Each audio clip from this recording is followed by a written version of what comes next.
Lahat ba ng mga benepisyaryo ng agrarian reform may kasali dito, sir? Yun lang may mga utang sa land bank. Kasi dalawang klase yung CLOA natin Yung certificate natin na ginabigyan ng DAL, kung galing ito sa public land, Yan yung walang pagkakautang. walang utang to. Pero pag kinuha ito sa private land, yung mga sakahan na dating pag-aari ng iba na kinuha ng pamahalaan upang ibigay sa mga benepisyaryo natin, nagkakaroon kayo ng utang.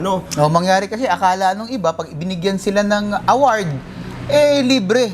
Lahat. Hindi, binabayaran po yan. Binabayaran po yan ng Kaya mga nga lang, bago magsasaka. nila mabayaran niya, kailangan magkaroon ka ng account sa land bank. So, Attorney George, lahat ba ng may utang sa land bank ay kasali dito?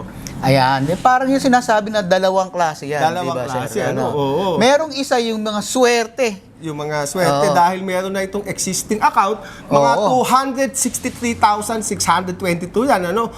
Kung ikaw ay kabilang dito sa batch na ito, immediately condone na. Ito yung mga yung unang batch na isabit na sa Kongreso ang mga pangalan. Opo. May next batch yung mga next batch yung 300 almost 350,000 na may utang sa land bank, may gagawin pa kailangan po kasing aregluhin pa yung halimbawa yung amount ng utang, yung gagawa pa po kasi ng ng account sa inyo